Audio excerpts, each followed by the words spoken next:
What's up guys, welcome back to another Elden Ring build tutorial. Thanks for clicking on the video, and today we're going to be showing you the best post-patch 1.09 bleed build in Elden Ring, the dual Reduvia Dagger build. This is a very flexible build. You can either spam non-stop up-close attacks or abuse the deadly ranged Ash of War. Both proc bleed almost instantaneously, all while looking flashy. Before we get any further, we greatly appreciate it if you like, subscribed, and turn on notifications. That way you'll be notified every time we drop more Elden Ring content. With that being said, let's get straight into the video.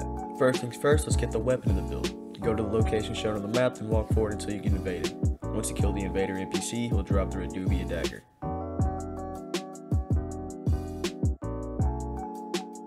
Now let's go over the talisman. The first one we'll go over is a Lord of Blood talisman located in the Lindell Catacombs. Follow the path shown in the video until you get to a lever.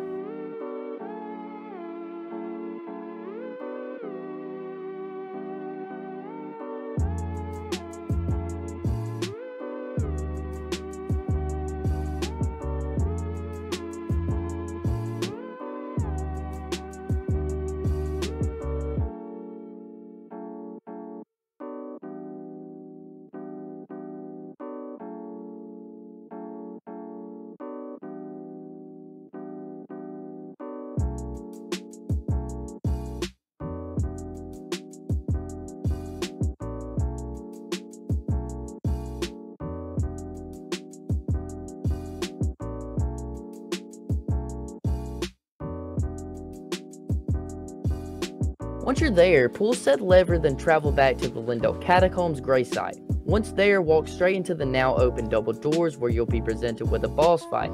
This is a very easy boss fight, and once defeated, he will drop the Lord of Blood talisman. This talisman increases your attack power by around 20% for a duration of 20 seconds whenever blood loss is in the vicinity, proving extremely effective with our build.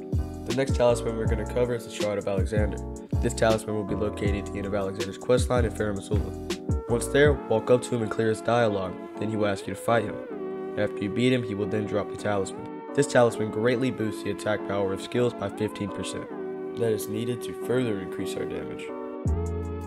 Now let's get into the last two talismen, those being the Rotten Wing Sword Insignia and Millicent's Mesthesis. To get these two talismen, you'll have to complete Millicent's questline. Anyways, during the questline, you'll be forced to fight the Godskin Noble. He isn't too challenging, especially with the help of a high-level summon. At the end of the questline, you'll find Millicent at the Halleck Tree, where you're given the option to either help or kill her. If you help her, you'll be given the Rotten Wing Sword Insignia, which greatly raises attack power with successive hits. If you kill her, you'll get Millicent's Prosthesis, which increases dexterity and attack power with successive hits. Both are needed for the build. The last item that we need to get is the Thorny Crag Tear. This will be at the location shown on the map. This item raises attack power with consecutive hits, which is needed for our Reduvias. To get it, you have to fight the boss in the clip, which is slightly difficult, but it shouldn't be too much of a challenge. Now that we are done with that, let's get into the stat layout and build. First, we obviously have the two Reduvia daggers, which are the main weapons of the build. You can only get one in your first playthrough, but you can get the second one in New Game Plus. If you still want to use this build but want to do it on your first playthrough, that is fine, because having one dagger still works pretty well. Next, we have the Dragon Communion Seal for our incantations such as Flame Granny Strength, Golden Vow, and Swarm of Flies. We chose the seal because it has S level scaling with Arcane. After that, we have the White Mask, which boosts attack power by 10% when blood loss is in the area. To get this, you have to kill the invader NPC in Mogwin Palace after completing Varia's questline. For the rest of the armor set, it doesn't really matter, just try and get as much poise as possible. After that, we have the 4 talismans shown earlier along with the Thorny Crag Tear and our Physic. And finally, we have the Blood Boil Aromatic for a 30% attack buff. Now for the stat layout, you're going to want your Arcane and Dex to look like mine. After that, you're going to want to put at least 30 points into Endurance because stamina is a huge factor in this build. Next, you're going to need a minimum of 25 faith so that you can use all of our incantations. Once done with that, dump the rest of your points into Mind and Vigor. Now that's going to be it for the stats, and you can obviously change them if you need to, but I'd recommend getting them to look somewhat like ours because as you can see, we proc bleed extremely fast and do insane damage. Now let's get into the PvE aspect of things. If there was one word to describe this build, it would be flexibility. You can easily spam up close or abuse the weapon's deadly ranged Ash of War, both being extremely effective ways to melt boss's health bar in seconds. With PvE, it gives you the time to apply buffs such as Flame Grant Me Strength and Golden Vow, both further increasing damage. The Reduvia Dagger's bleed effect kicks in extremely fast, causing insane damage with each bleed done. In the clip below, you can see us fighting Moog and easily doing over 25,000 damage, further proving just how overpowered this build is. With all that being said, there really isn't too much more to say about this build, but I think we can safely say this is patch 1.09's most effective bleed build. Now let's get into PvP. With PvP, it's nearly the same story, maybe even a little better.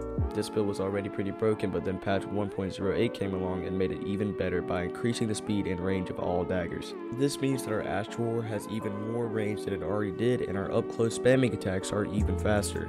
With these buffs, it makes it extremely easy to spam and land almost any attack, and when you do, it deals out crazy bleed damage.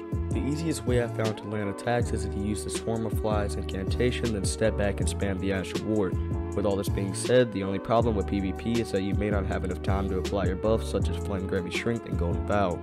At the moment, this is my favorite PvP weapon to use because of how overpowered it is. That'll be all for today's video showcasing, in our opinion, Elden Ring's best bleed build.